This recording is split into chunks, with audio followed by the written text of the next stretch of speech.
ಎಲ್ಲರಿಗೂ ಗೊತ್ತಿರೋ ಹಾಗೆ ನಮ್ಮ ಮೈಸೂರು ಸಂಸ್ಥಾನದ ಕಾಲದಲ್ಲಿ ಈ ಒಂದು ಸಂಸ್ಥೆಯನ್ನು ಸ್ಥಾಪಿಸಿ ನಂತರ 100 ವರ್ಷ ಇದು ಸಮಾಜಕ್ಕೆ ಸೇವೆ ಮಾಡ್ತಾ ಬಂದಿರುವಂಥದ್ದು ಒಂದು ಅತ್ಯದ್ಭುತವಾದ ಒಂದು ಸಂಸ್ಥೆ. ನಮ್ಮ ಸಹಕಾರ ಸಂಘದ ಇಡೀ ಇತಿಹಾಸದಲ್ಲಿ ದೇಶದ ಎಲ್ಲ ಸಹಕಾರ ಸಂಘಗಳಲ್ಲಿ ಲೆಕ್ಕ ಮಾಡಕ್ಕೆ ಹೋದರೆ ಸಾಮಾನ್ಯವಾಗಿ ಎಲ್ಲನೂ ಕೂಡ 5 ವರ್ಷದಲ್ಲೇ ವಿಫಲ ಆಗುವಂಥದ್ದು ನಾವು ನೋಡ್ತೀವಿ. ಆ ಒಂದು ಇತಿಹಾಸದಲ್ಲಿ 100 ವರ್ಷ ಒಂದು ಸಂಘ ಸಂಸ್ಥೆ ಸಹಕಾರ ಸಂಸ್ಥೆ ಸಮಾಜಕ್ಕೆ ಸೇವೆ ಮಾಡ್ತಾ ನಿರಂತರವಾಗಿ ಯಶಸ್ವಿಯಾಗಿ ಕೆಲಸ ಮಾಡಿ ಸ್ಥಾಪನೆಯಿಂದ ಇವತ್ತವರೆಗೂ ಇಷ್ಟೊಂದು ಅತ್ಯದ್ಭುತವಾಗಿ ಸಮಾಜಕ್ಕೆ ಸೇವೆ ಮಾಡ್ತಾ ಇರೋದು ನಿಜವಾಗ್ಲೂ ಶ್ಲಾಘನೀಯ. ಶತಮಾನೋತ್ಸವ ಸಂದರ್ಭದಲ್ಲಿ ಅರಮನೆಯ ಪರವಾಗಿ ನಿಮ್ಮೆಲ್ಲರ ಪರವಾಗಿ ಶುಭಾಶಯಗಳು, ಪೂರ್ವಕವಾದ ಅಭಿನಂದನೆಗಳನ್ನು ಸಲ್ಲಿಸುತ್ತೇನೆ. ಎಲ್ಲರಿಗೂ ಗೊತ್ತಿರೋ ಹಾಗೆ ಇದು ನಾಲ್ವಡಿ ಕೃಷ್ಣಾಜೋಡಿಯವರ ಕಾಲದ ಆಳ್ವಿಕೆಯ ಸಮಯದಲ್ಲಿ ಈ ಸಂಸ್ಥೆಯನ್ನು ಸ್ಥಾಪನೆ ಮಾಡಿತ್ತು. ಅವರ ಕಾಲದಲ್ಲಿ ಅನೇಕ ಸಂಸ್ಥೆಗಳನ್ನು ಶುರು ಮಾಡಿದ್ದಾರೆ. ಎಷ್ಟೋ ಸಂಸ್ಥೆಗಳು ಈ ಭಾಗದಲ್ಲೇ ಇದ್ದಿದ್ದು ಸುಮಾರು 100 ವರ್ಷ ಸಮಾಜಕ್ಕೆ ಸೇವೆ ಮಾಡ್ತಾ ಬಂದಿದ್ದಾವೆ. ಸುತ್ತ ಇಲ್ಲಿ ಬಲಿ ಇರುವಂಥದ್ದು Bhadravati iron and steel works, Visvesvaraya iron and steel works ಸಹ ಇಲ್ಲೇ ಇದೆ. ಮೈಸೂರು ಸ್ಯಾಂಡಲ್ ಸೋಪ್ಸ್ ಇರ್ಬೋದು, ಮೈಸೂರು ಪೇಂಟ್ ಇರ್ಬೋದು, ಮೈಸೂರು ವಿಶ್ವವಿದ್ಯಾನಿಲಯ ಇರ್ಬೋದು, ಅನೇಕ ನೀರಾವರಿ ಯೋಜನೆಗಳು ಇರ್ಬೋದು, ಸಹಕಾರ ಸಂಘಗಳಿರ್ಬೋದು, ಎಲ್ಲನೂ ಸಹ 100 ವರ್ಷ ಸಮಾಜಕ್ಕೆ ಸೇವೆ ಮಾಡ್ತಾ ಬಂದಿರುವಂಥದ್ದು. ನಮ್ಮ ಸಂಸ್ಥಾನದಲ್ಲಿ ಒಳ್ಳೆ ನಾಯಕತ್ವ ಇರ್ಬೋದು, ಅಂದಿನ ಕಾಲದ ದಿವಾನರು ಇರ್ಬೋದು, ಅಂದಿನ ಕಾಲದಲ್ಲಿ ಪ್ರಜೆಗಳು ಇರ್ಬೋದು, ಎಲ್ಲರ ಜೊತೆಗೆ ಒಂದು ರೀತಿ ಅವರ ಒಂದು ಸಹಕಾರದೊಂದಿಗೆ ಇದೆಲ್ಲ ಯಶಸ್ವಿಯಾಗಿದೆ.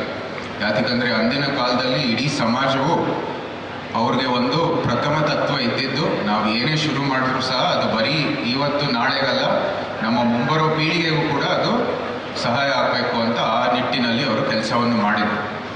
ಅದಕ್ಕೆ ಸಾಕ್ಷಿ ಇರೋದು ಇವತ್ತಿನ ಕಾರ್ಯಕ್ರಮ.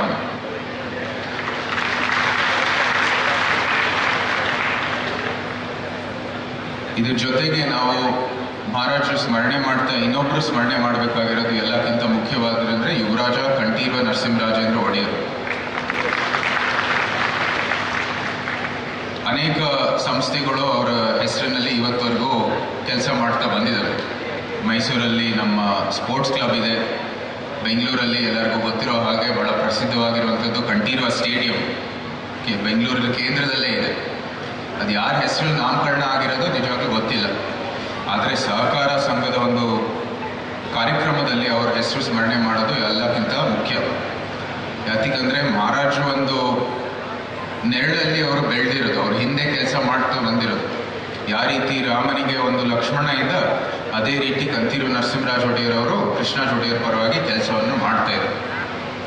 ಆದರೆ ಅವರು ಉತ್ತಮವಾದಂಥ ಸೇವೆ ಇದ್ದಿದ್ದು ಈ ಸಹಕಾರಿ ಸಂಘಗಳಲ್ಲಿ. ಅದಕ್ಕೆ ಎಷ್ಟೋ ಸಹಕಾರ ಸಂಘಗಳನ್ನು ಒಂದು ಪ್ರೋತ್ಸಾಹ ಕೊಟ್ಟು ಅವರು ಈ ಸಹಕಾರ ಸಂಘದ ಒಂದು ಕಾನ್ಫರೆನ್ಸ್ಗಳು, ಸಮಾವೇಶಗಳನ್ನು ಕೂಡ ಅವರು ಶುರು ಮಾಡಿದರು 1919ರಲ್ಲಿ. ಆವಾಗಿಂದ ಇವತ್ತವರೆಗೂ ಆ ಕೋಆಪರೇಟಿವ್ ಸೊಸೈಟೀಸ್ ವತಿಯಿಂದ ಬರೀ ಕೃಷಿ ಅಲ್ಲ, ಕೈಗಾರಿಕೆ ಅಲ್ಲ, ಅನೇಕ ಸಂಘ ಸಂಸ್ಥೆಗಳಿಗೂ ಕೂಡ ಇದಕ್ಕೆ ಕ್ರೆಡಿಟ್ ಕೊಡುವಂಥದ್ದು ಕೆಲಸದಲ್ಲಿ ಅವರು ಭಾಳ ದೊಡ್ಡ ಪಾತ್ರ ಇತ್ತು. ಅವ್ರನ್ನೂ ಸಹ ಇವತ್ತು ಸ್ಮರಣೆ ಮಾಡ್ತಾ ಯುವರಾಜ ಕಂಠೀರವ ನರಸಿಂಹರಾಜ ಒಡೆಯರವರು, ನಾಲ್ವಡಿ ಕೃಷ್ಣರಾಜ ಒಡೆಯರವರು ಎಲ್ಲಕ್ಕಿಂತ ಮುಖ್ಯವಾಗಿ ಹೌದು ಮಹಾರಾಜರ ಕಾಲದಲ್ಲಿ ಒಂದು ರೀತಿ ಈ ಸಂಸ್ಥೆಗೆ ಬೀಜ ನೆಟ್ಟಿರ್ಬೋದು, ಆದರೆ ಈ ಸಂಸ್ಥೆಯ ಸಂಸ್ಥಾಪಕರು ಮತ್ತು ಆಗಿನ ಕಾಲದಿಂದ ಇವತ್ತುವರೆಗೂ ಅನೇಕ ನಿರ್ದೇಶಕರು ಇರ್ಬೋದು, ಮುಖ್ಯಸ್ಥರು ಇರ್ಬೋದು, ಸಂಸ್ಥೆಗೆ ಅನೇಕ ಸದಸ್ಯರು ಇರ್ಬೋದು, ಎಲ್ಲರೂ ಕೂಡ ಇದಕ್ಕೆ ಒಂದು ದೊಡ್ಡ ಸಹಾಯ ಕೊಟ್ಟು ಇದು ಒಂದು ಮಗು ಥರ ಬೆಳೆದು ಇವತ್ತುವರೆಗೂ ಅದಕ್ಕೆ ಒಂದು ಪ್ರೋತ್ಸಾಹ ಕೊಟ್ಟು ಬಂದಿದ್ದಾರೆ. ಅವರೆಲ್ಲರಿಗೂ ಕೂಡ ನಾನು ಹೃತ್ಪೂರ್ವಕವಾದ ಗೌರವವನ್ನು ಸಲ್ಲಿಸುತ್ತೇನೆ. ಈ ಒಂದು ಸಂದರ್ಭದಲ್ಲಿ 3 ವರ್ಷ ಅನೇಕರ ಒಂದು ದೊಡ್ಡ ಪಾತ್ರ ಇರುತ್ತೆ, ಕೊಡುಗೆ ಇರುತ್ತೆ. ಅವ್ರನ್ನ ಸದಾ ನಾವು ಸ್ಮರಣೆ ಮಾಡಬೇಕಾಗಿರೋಂಥದ್ದು ಎಲ್ಲಕ್ಕಿಂತ ಮುಖ್ಯ. ಇಷ್ಟೆಲ್ಲ ಇತಿಹಾಸವನ್ನು ಮಾತಾಡಿದ್ದೀವಿ, ಸಂಘದ ಸಂಸ್ಥೆಗಳೇನೇನು ಇತಿಹಾಸಗಳು ಮಾತಾಡಿದ್ದೀವಿ. ಭವಿಷ್ಯದ ಬಗ್ಗೆ ಏನಾದರೂ ಒಂದು ಮಾತಾಡಲೇಬೇಕಾಗಿದೆ. ನಾವು ಎಲ್ಲರೂ ಮಹಾರಾಜರ ಕಾಲದಲ್ಲಿ ಏನೇನು 100 ವರ್ಷ ಮಾಡಿರುವಂಥದ್ದು ಸಂಸ್ಥೆಗಳು ಎಲ್ಲನೂ ಇವಾಗ ಶತಮಾನೋತ್ಸವ ಆಚರಣೆಗಳಿದೆ. ಕೆಲವು 100, ಶುರು ಮಾಡಿರುವಂಥ ಸಂಸ್ಥೆಗಳಿದ್ದಾವೆ. ಅದೇ ರೀತಿ ಇವಾಗ ಕೇಂದ್ರದಲ್ಲಿ ಇದರ ಪ್ರತಿಧ್ವನಿ ಕೇಳಿ ಬರ್ತಾ ಇದೆ. ಪ್ರಧಾನಮಂತ್ರಿ ಅವರ ಏನು ನೇತೃತ್ವದಿದೆ, ಅವರ ನಾಯಕತ್ವದಲ್ಲಿದೆ, ಅವರು ಇವತ್ತಲ್ಲ ನಾಳೆ ಅಲ್ವಾ 2047ರಲ್ಲಿ ಎಷ್ಟು ರೀತಿ ನಮ್ಮ ಭಾರತ ಎಷ್ಟು ಮಟ್ಟಕ್ಕೆ ಬೆಳೆದಿರಬೇಕು ಅಂತ ಒಂದು ದೃಷ್ಟಿಯನ್ನು ನೆಟ್ಟಿದ್ದಾರೆ. ಅವರ ಕನಸು ಈ ವಿಕಸಿತ ಭಾರತ. ಅದರಲ್ಲಿ ಒಂದು ಬಲಿಷ್ಠವಾದ ಸ್ತಂಭ ಅಂತ ಹೇಳಿದ್ರೆ ಈ ಸಹಕಾರ ಸಂಘಗಳು.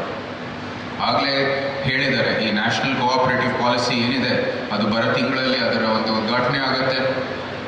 2029 ಒಳಗಡೆ ಪ್ರತಿಯೊಂದು ಗ್ರಾಮ ಪಂಚಾಯತಲ್ಲೂ ಸಹ ಒಂದು ಕೋಆಪರೇಟಿವ್ ಸೊಸೈಟಿ ಇರಬೇಕು ಅಂತ ಅವರ ದೃಷ್ಟಿಗಳು. ಇದಕ್ಕೆ ಒಂದು ಉತ್ತಮವಾದ ಪ್ರೋತ್ಸಾಹವನ್ನು ಕೊಡಬೇಕಾಗಿದೆ. ಕಾರಣ ಅಂದರೆ ಇದು ಸ್ವಾವಲಂಬಿತವಾಗಿ ಬದುಕಬೇಕು ಪ್ರತಿಯೊಬ್ಬರು ಕೂಡ.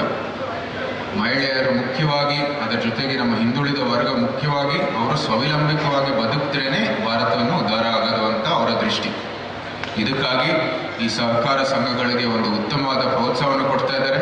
ಅದರ ಮೂಲಕ ನಾವೆಲ್ಲರೂ ಸ್ವಾವಲಂಬಿತವಾಗಿ ಬದುಕುವಂಥದ್ದು ಕೆಲಸವನ್ನು ಮಾಡ್ತಾ ಇದ್ದಾರೆ.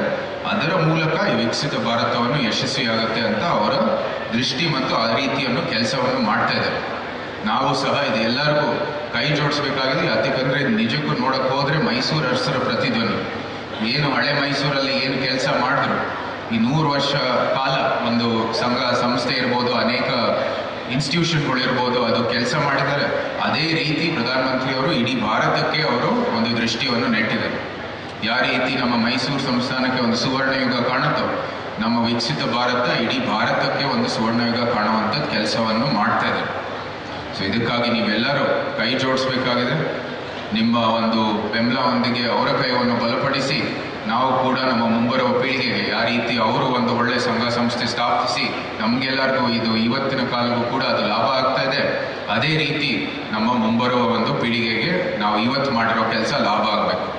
ಸೊ ಈ ರೀತಿ ನಾವೆಲ್ಲರೂ ಕೆಲಸ ಮಾಡೋಣ. ಒಂದು ಸೌಹಾರ್ದತೆ, ಸಹಕಾರ ಮತ್ತು ಇಂಥ ಸಂಘ ಸಂಸ್ಥೆಗಳು ಇನ್ನೂ ಉದ್ಧಾರ ಆಗಲಿ ಅಂತ ಭಾವಿಸುತ್ತಾ, ನಮಗೆ ಶಿವಮೊಗ್ಗ ಬರದೇ ಒಂದು ಸೌಭಾಗ್ಯ, ಒಂದು ಆನಂದ. ನಮ್ಗೆ ಹೇಳಿದ್ರು ಕಾರ್ಯಕ್ರಮದಲ್ಲಿ ಶಿವಮೊಗ್ಗದಲ್ಲಿರುವಾಗ ನಾನು ಏನು 2 ಆಲೋಚನೆಯೂ ಇರಲಿಲ್ಲ, ಬಂದೇ ಬರ್ತೀನಿ ಅಂತ ಹೇಳಿದ್ದೀನಿ. ಇದು ಬರೀ ನನಗಲ್ಲ, ನಮ್ಮ ವಂಶದವರು ಸಹ ಇದು ಮಲೆನಾಡಿಗೆ ಒಂದು ಬಹಳ ವಿಶೇಷವಾದ ಸ್ಥಾನ. ನಿಮಗೆ ಸಾಕ್ಷಿ ಬೇಕಾಗಿದ್ರೆ ನೀವೇ ನೋಡ್ತಾ ಇದ್ದೀರಿ, ಮಹಾರಾಜರು ನಾಲ್ವಡಿ ಕೃಷ್ಣ ಒಡೆಯರವರು ಜಾಸ್ತಿ ಎಲ್ಲೂ ಹೋಗಲಿಲ್ಲ. ಅಂತಿಮ ಒಂದು ಅವರ ಜೀವನದ ಅಂತಿಮ ಒಂದು ವರ್ಷಗಳಲ್ಲಿ ಬರೀ UK ಮತ್ತು ಜರ್ಮನಿಗೆ ಹೋಗಿದ್ದು, ಅದು ಆಪರೇಷನ್ಗೋಸ್ಕರ. ಅದು ಬಿಟ್ಟರೆ ಅವರು ಜಾಸ್ತಿ ಸಂಸ್ಥಾನನೇ ಬಿಟ್ಟು ಹೋಗ್ತಾ ಇರಲಿಲ್ಲ. ಭಾರತದಲ್ಲೇ ಅವರು ಕಾಶಿ ಕೈಲಾಶಕ್ಕೆ ಹೋಗಿದ್ದು ಒಂದು ಯಾತ್ರೆ ಬಿಟ್ಟರೆ ಇಡೀ ಭಾರತದಲ್ಲೇ ಅವರು ಬರೀ ಸಂಸ್ಥಾನದೊಳಗೆ ಇರ್ತಾ ಇದ್ರು. ವಿಶ್ರಾಂತಿಗಾಗಿ ಎಲ್ಲಿ ಹೋಗ್ತಾ ಇದ್ರು ಅಂತ ಬಹಳ ಕುತೂಹಲ ಇದೆ. ಅದಕ್ಕೆ ಸಾಕ್ಷಿ ಬೇಕಾಗಿದ್ರೆ ನೀವು ನೋಡಿ, ಇಲ್ಲಿ ಕೆಮ್ಮನ್ಗುಂಡಿಯಲ್ಲಿ ಒಂದು ಗೆಸ್ಟ್ ಹೌಸ್ ಇದೆ, ನಮ್ಮ ಭದ್ರಲ್ಲಿ ಒಂದು ಗೆಸ್ಟ್ ಹೌಸ್ ಇದೆ, ಮುಂದೆ ಸಾಗರದಲ್ಲೂ ಒಂದು ಗೆಸ್ಟ್ ಹೌಸ್ ಇದೆ. ಅವರೇ ದಾಖಲೆ ಮಾಡಿದ್ದಾರೆ. ಎಲ್ಲಕ್ಕಿಂತ ಇಷ್ಟ ಆಗಿರುವಂಥದ್ದು ನಮ್ಮ ಮಲೆನಾಡು ಪ್ರದೇಶ ಇಲ್ಲುವಂಥದ್ದು. ನಿಜವಾಗ್ಲೂ ನೀವೆಲ್ಲರೂ ಇಲ್ಲಿ ಹುಟ್ಟಿರೋದು, ಬದುಕ್ತಾ ಇರೋದು ನಿಜವಾಗ್ಲೂ ನನಗಂತೂ ಪುಣ್ಯವಂತರು ಅಂತ ಅನಿಸುತ್ತೆ ನನಗೆ. ಅದ್ರ ಜೊತೆ ನಮಗೂ ಕೂಡ ಒಂದು ವಾತಾವರಣ ನಮ್ಮ ಜೊತೆ ಹಂಚ್ಕೊಳ್ತಾ ಇರೋದು ನನ್ನ ಸೌಭಾಗ್ಯ ಅಂತ ಹೇಳ್ತಾ, ಇಂದು ಕಾರ್ಯಕ್ರಮದಲ್ಲಿ ನಮ್ಮ ವಾಸವಿ ವಿದ್ಯಾಪೀಠದ ಗುರುಗಳಲ್ಲಿ ಇದ್ದಾರೆ, ಅವ್ರ ಜೊತೆ ಕಾರ್ಯಕ್ರಮ ವೇದಿಕೆಯನ್ನು ಹಂಚಿಕೊಳ್ಳುವಂಥದ್ದು ಒಂದು ನಿಜವಾಗ್ಲೂ ಹೆಮ್ಮೆಯ ವಿಷಯ. ಅವ್ರಿಗೂ ನಾನು ಹೃತ್ಪೂರ್ವಕವಾದ ಅಭಿನಂದನೆಗಳನ್ನು ಸಲ್ಲಿಸುತ್ತೇನೆ. ನ್ಯೂಸ್ ಫಸ್ಟ್, ನಿರ್ಭೀತಿಯಿಂದ ನಿಮ್ಮ ಪರವಾಗಿ.